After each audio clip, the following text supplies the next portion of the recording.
The Idries Shah Foundation podcast. Practical Psychology for Today. Featuring the works of Idries Shah, voiced by David Ault.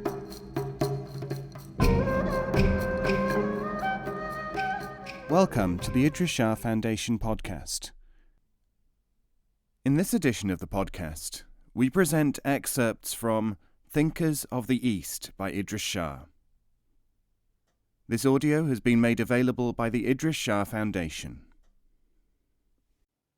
Oil, Water, Cotton.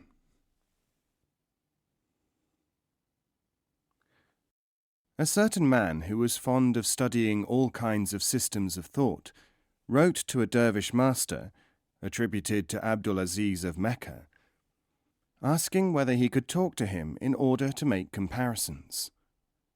The dervish sent him a bottle with oil and water in it and a piece of cotton wick.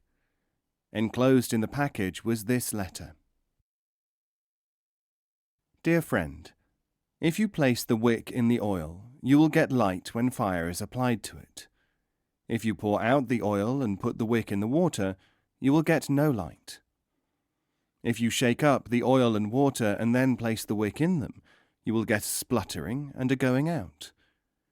There is no need to carry out this experiment through words and visits, when it can be done with such simple materials as these.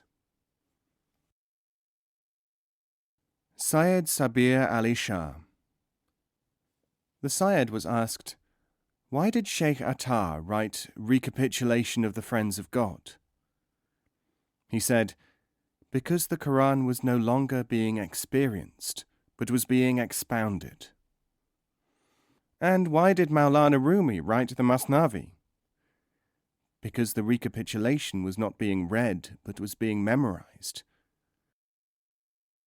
And who are the people who can interpret writings of the Sufis? Those who do not need what they contain. What are they called? You could call them a very special sort of grocer. A grocer is a man who has more provisions than he needs for himself, so he sells them to others. We call them the pirs, ancients, and murshids, guides. In Mecca. Junaid relates that he once saw a barber in Mecca shaving a rich man. A wandering dervish, he went up to the barber and asked him to shave him. The barber at once left his wealthy customer and shaved Junaid. Instead of asking for money, he gave him some. Junaid resolved inwardly that whatever he might be given in charity that day, he would take to the barber. Not long afterwards, someone came up to the dervish and handed him a bag of gold. Junaid hurried to the barber's shop and offered it to the barber. The barber said, have you no shame in offering payment for something done for the sake of God? Halkavi. They asked Halkavi, what behavior have you adopted during your life towards the people whom you have met in order to determine their qualities? He said, I have generally acted in a submissive and humble manner. Those who became aggressive in response to my humility, I avoided as soon as I could.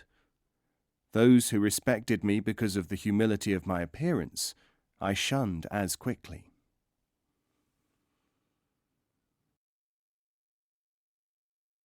The Journeys of Qazwini. Useful men, carrying on useful work, do not become angry if they are called useless. But the useless who imagine they are operating in a significant manner become greatly infuriated if this word is used about them. I visited, says Qazwini, one group of sincere enough Sufis. They practiced invocations and strummed music on strings.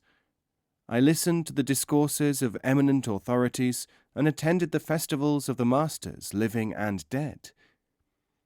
I donned the patched robe and begged from door to door, as recommended in the classics. I prayed, I fasted, and I gave charity. I learned the intricate gyrations and litanies, and took part in the stillness. I mastered the ability to contain my inner agitation. I learned how to erase my I and how to restore it, purged. Then I met the proof himself. The proof said to me, "What do you seek?" I said, "I seek the Master." The proof said, "Had you asked for more action, I would have given it to you. But as you desire truth, I shall conduct you to the truth." He conveyed me to the Master, and the Master taught me what all the outwardness which I had studied really meant. When I return to the world, none would listen, and the outwardness continues. As the Master predicted to me, it will continue until the end of time.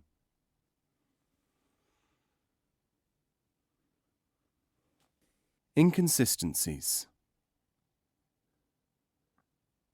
A rare writing by Rafiq explains the purposeful reality behind outward inconsistency. "Note well," he says, "the people who express surprise at the inconsistencies which they find in dervish speech and action. Such people have not yet realized that the path is followed by effective means, not by sameness. If you find the externals and procedures of any tekia identical with any other, know that one of them at least is an imitation. The dervish who can only say the same thing to everyone at all times is not a teacher, felicitous one. Children always like the things which are always the same. Those who prize and understand rarities seek uniqueness, do they not? They do not seek sameness, but rather the reverse. Yet the shallow literalist acts and thinks like an undiscriminating infant, except that he insists upon being treated not as an infant, but as a connoisseur. A report by Kirmani. The Sufi monastery at Shishtut has a tekia hall with dazzlingly inlaid tiles of priceless worth. For nearly 300 years, sheikhs, emirs, sultans, and learned men flocked here to meditate and to sit with the master of the age. But he had his own circle and carried out his own exercises in a rectangular room which looked like a kitchen. That is why there is, in many a tekia, a spot known as the hearth. The Land of Truth. A certain man believed that the ordinary waking life, as people know it, could not possibly be complete. He sought the real teacher of the age. He read many books and joined many circles, and he heard the words and witnessed the deeds of one master after another. He carried out the commands and spiritual exercises which seemed to him to be most attractive. He became elated with some of his experiences. At other times he was confused, and he had no idea at all what this stage was, or where and when his search might end. This man was reviewing his behavior one day when he suddenly found himself near the house of a certain sage of high repute. In the garden of that house he encountered Hida, the secret guide who shows the way to truth. Hida took him to a place where he saw people in great distress and woe, and he asked who they were. "We are those who did not follow real teachings, who were not true to our undertakings, who revered self-appointed teachers," they said. Then the man was taken by Hida to a place where everyone was attractive and full of joy. He asked who they were. "We are those who did not follow the real signs of the way," they said. "But if you have ignored the signs, how can you be happy?" asked the traveller. "Because we chose happiness instead of truth," said the people, just as those who chose the self-appointed chose also misery. "But is happiness not the ideal of man?" asked the man. "The goal of man is truth. Truth is more than happiness. The man who has truth can have whatever mood he wishes, or none, they told him. We have pretended that truth is happiness and happiness truth, and people have believed us. Therefore you, too, have until now imagined that happiness must be the same as truth. But happiness makes you its prisoner, as does woe. Then the man found himself back in the garden with Hida beside him. I will grant you one desire, said Hida. I wish to know why I have failed in my search and how I can succeed in it, said the man. You have all but wasted your life, said Hida, because you have been a liar. Your lie has been in seeking personal gratification when you could have been seeking truth. And yet I came to the point where I found you, said the man, and that is something which happens to hardly anyone at all. And you met me, said Hida, because you had sufficient sincerity to desire truth for its own sake, just for an instant. It was that sincerity in that single instant which made me answer your call. Now the man felt an overwhelming desire to find truth, even if he lost himself. Hida, however, was starting to walk away, and the man began to run after him.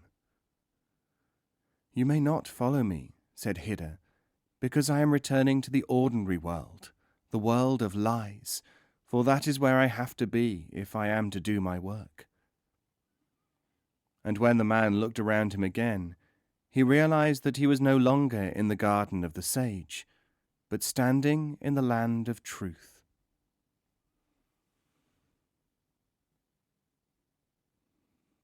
Language.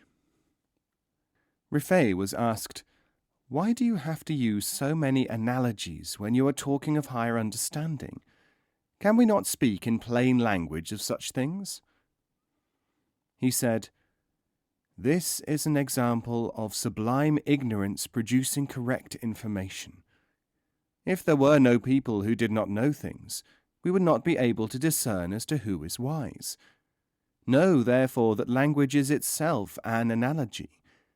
Every word and phrase, every letter is an analogy. In words we cannot speak of higher things directly, since no language encompasses higher things and not lower things as well. Almost an apple. Najrani said, if you say that you can nearly understand, you are talking nonsense.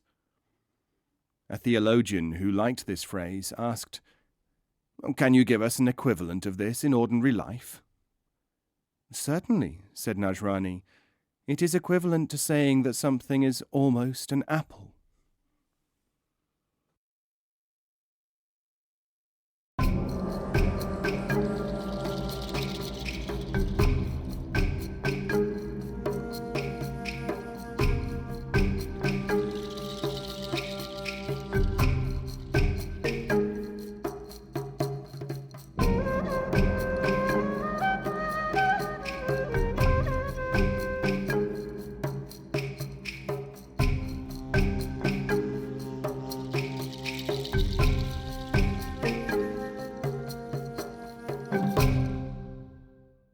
This podcast is copyright 2016, the Idries Shah Foundation.